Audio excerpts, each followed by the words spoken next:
Hey guys, so I have all these books that I've read so far this winter, and so on my weekly vlogs I had asked one time if you guys would be interested in me like just compiling, doing like a video letting you know about the books I've read and what I thought about them.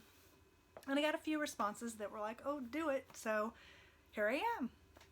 So anyway, I actually have, they're all in the horror genre, and two authors. One of them is Grady Hendrix and the other is Stephen King. And so I'm going to start with my favorite book. And then after that, they're not like in any order. I'm just going to go through the ones I've read by Grady Hendrix, and then I'll go to the Stephen King ones.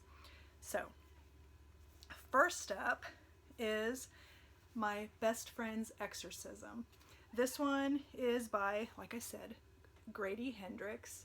I got this on Amazon, and I don't even remember exactly how I found out about this author. I think, oh yes I do. Well, still not exactly, but I saw a YouTube video where someone was talking about their favorite horror novels, and then several people in the comments talked about this book. So I ordered this book, and I will read. I'm not going to give any spoilers throughout this whole video, just so you know, so you're safe if if all you want is like the synopsis of the book. So this one, it says, high school sophomores Abby and Gretchen have been best friends since 4th grade. But after an evening of skinny dipping goes disastrously wrong, Gretchen begins to act different. She's moody, she's irritable, and bizarre incidents keep happening whenever she's nearby. Abby's investigation leads her to some startling discoveries. And by the time their story reaches its terrifying conclusion, the fate of Abby and Gretchen will be determined by a single question. Is their friendship powerful enough to beat the devil?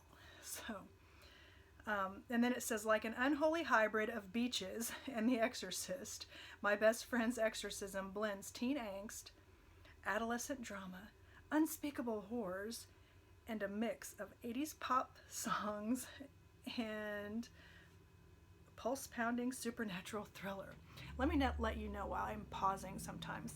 I am 49 and my eyes, I have a hard time reading the small writing. I have to take my glasses off a lot, so and I don't need bifocals yet, according to my eye doctor who I just went to a couple weeks ago.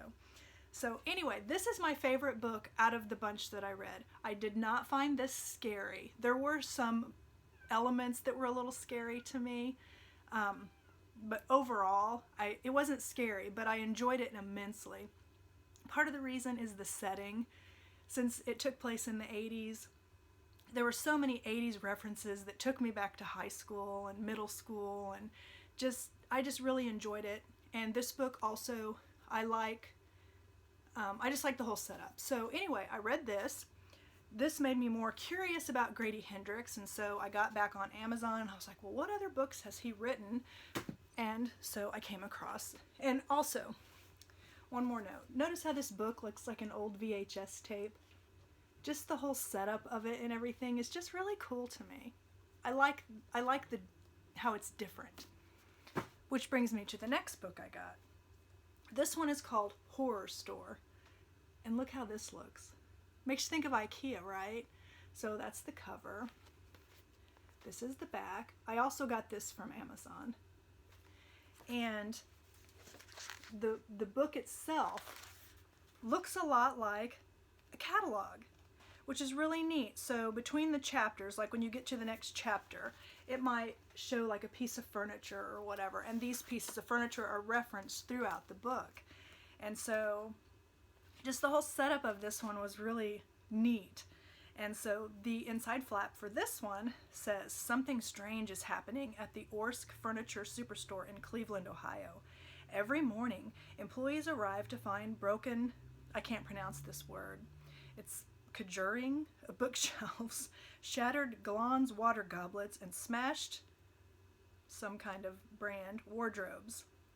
Sales are down, security cameras reveal nothing, and store managers are panicking. To unravel the mystery, 3 employees volunteer to work a 9-hour dusk till dawn shift. In the dead of night, they'll patrol the empty showroom floor, investigate strange sights and sounds, and encounter horrors that defy the imagination. A traditional haunted house story in a thoroughly contemporary setting, Horror Store is designed to retain its luster and natural appearance for a lifetime of use. Pleasingly proportioned, with generous French flops and a softcover binding, Horror Store delivers the psychological terror you need in the elegant package you deserve. This one I enjoyed a lot too. I did not like it as much as my best friend's Exorcism, but again, I really appreciated the whole beginning to end. I enjoyed this book also. Again, I didn't find it particularly scary, but I don't find a lot of horror books don't scare me. Some do, but horror is still my favorite genre. Which reminds me, if you have, like, what is your favorite horror novel? So, after reading Horror Store, he also has a couple of other books. One of them hasn't come out yet, but I'm planning on ordering it when it does. And then I also found this, which is another very interesting. This isn't actually a novel. It's called Paperbacks from Hell, The Twisted History of 70s and 80s Horror Fiction. Again, Grady Hendrix. And then see how it's got all those book covers.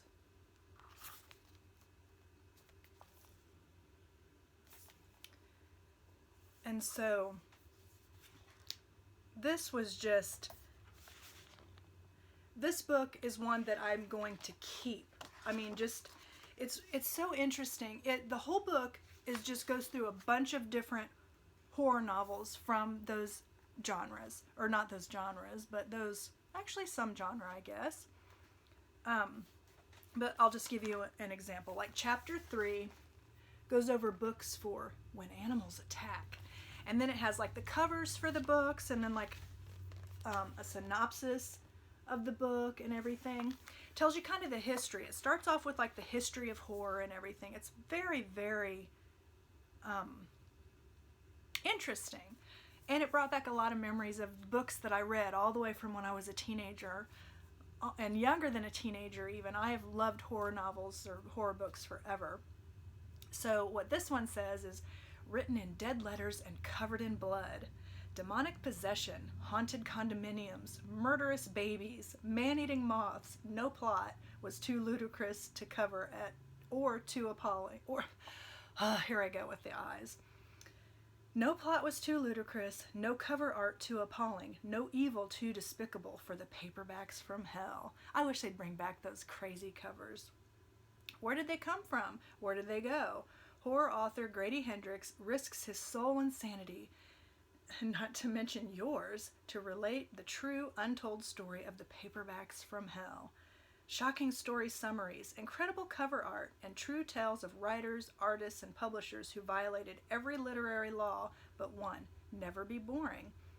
All this awaits if you dare to experience the paperbacks from hell.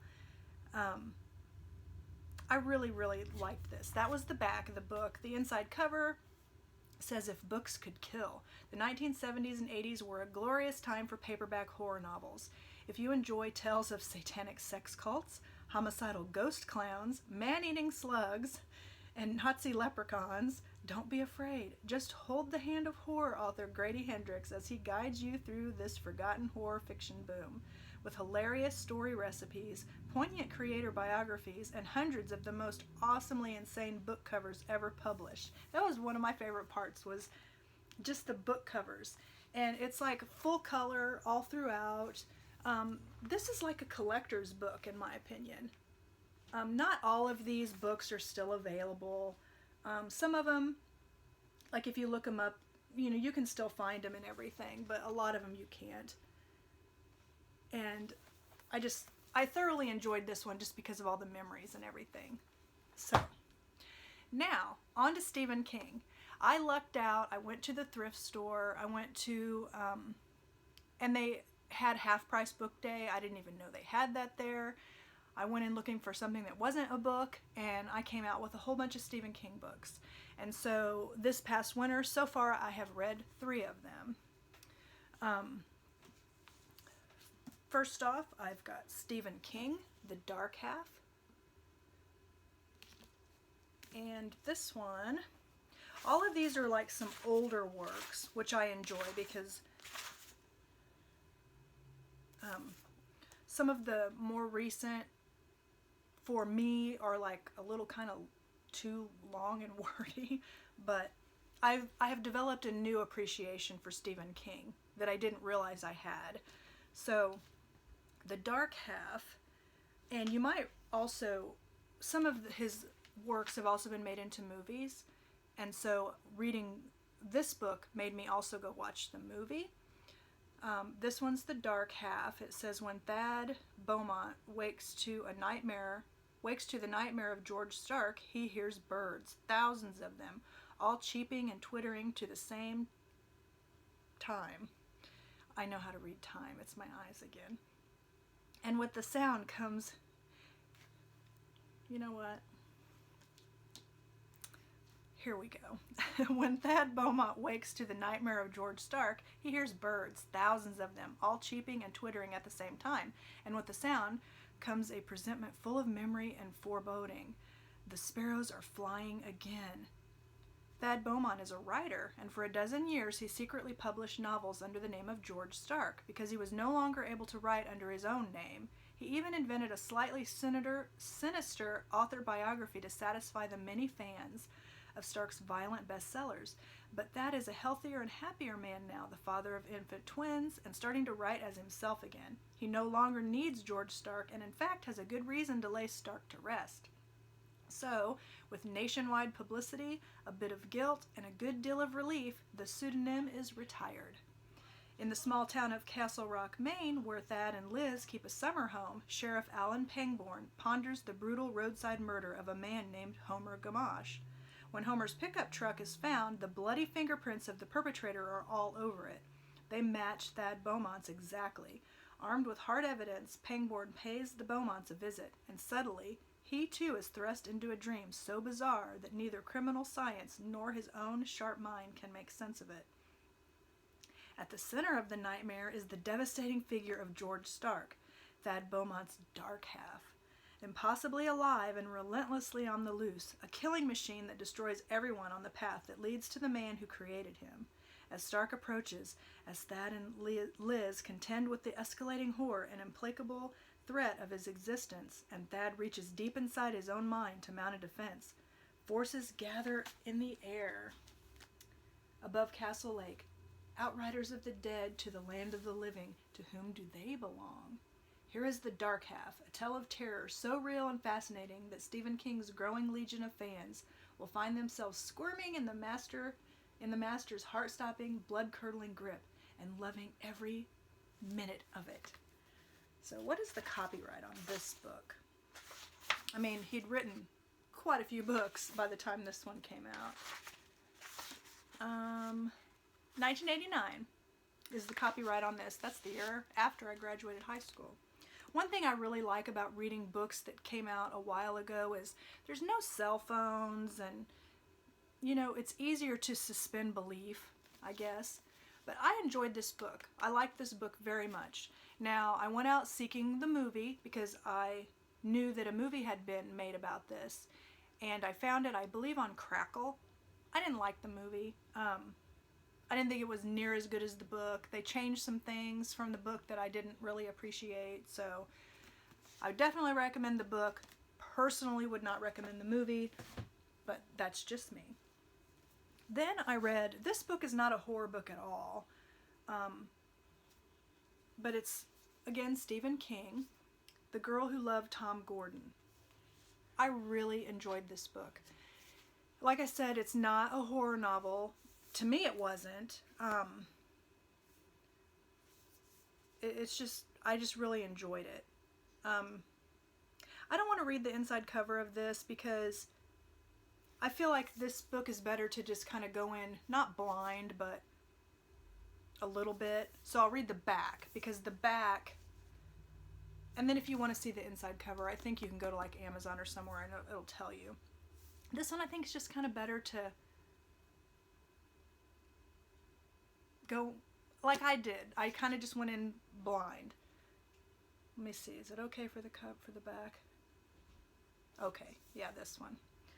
So, the world had teeth and it could bite you with them anytime it wanted. Tricia McFarlane discovered this when she was 9 years old. At 10 o'clock on a morning in early June, she was sitting in the back seat of her mother's Dodge Caravan, wearing her blue Red Sox batting practice jersey, the one with 36 Gordon on the back, and playing with Mona, her doll. At 10:30, she was lost in the woods. By 11, she was trying not to be terrified, trying not to let herself think, this is serious, this is very serious. Trying not to think that sometimes, when people get lost in the woods, they got seriously hurt. Sometimes they died. Really liked this one. This little girl is amazing. She was awesome. Lastly, I have Stephen King, Geralds Game. Now this one I've actually seen the movie before I read the book. I saw the movie on Netflix. I really enjoyed the movie. So when I saw this at the thrift store, I was excited to get the book. And I have to say, the book and the movie are very close, in my opinion. And I liked them both. I liked this book a lot too. This one did get a little wordy to me, but not too much. I still enjoyed it very, very much. My bookmark. I wanted to save it for when I start reading my next batch of books. This one, again, let's see, what's it say on the inside cover? I should have looked at this stuff ahead of time. Okay, I think this one's okay. Stephen King gives us his most ambitious work yet, a novel of brilliant intensity, excruciating suspense, and uncanny insight into the dark corners of the indomitable female psyche.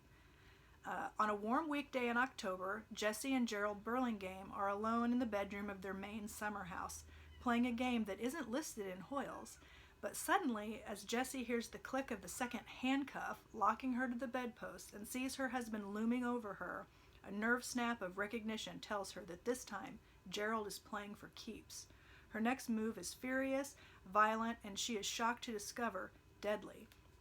Giving up control is scary enough. It's terrifying when there's no one left to give it to. Except that Jessie is not alone. Over the next 28 hours, trapped in a lakeside house that has become a prison, Jessie will come face to face with all the things she has ever feared, and the unlatched back door banging fretfully in the breeze is an open invitation to horrors she has never imagined. Inside the darkening bedroom, shadows gather in mute menace, while inside Jessie's head a taunting chorus of voices whispers and shrieks. Women alone in the dark are like open doors, and if they cry out for help, who knows what dread things may answer. Stephen King knows nothing he has written before will prepare readers for the challenges of Gerald's Game. It's a fiendishly imagined version of No Exit. It's a nerve-wracking excavation of the deepest layers of a woman's fear and courage.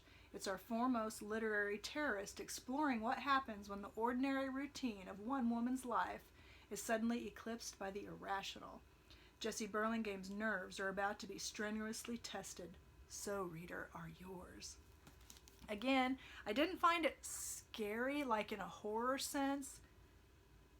It was scary just thinking about if you were like in a situation like that, and what you would do and everything. So it's definitely good.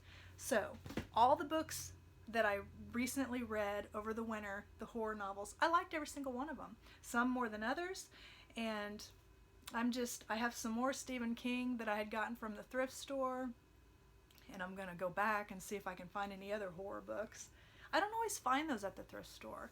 So, but anyway, I hope you enjoyed. I hope I didn't get too wordy with reading the backs or the flaps. I just kind of wanted to give you a synopsis of each book. And please, I really, really want to know, what is your favorite horror novel? But anyway, thank you so much for stopping by, and I hope you enjoyed, and I'll talk to you next time. Bye.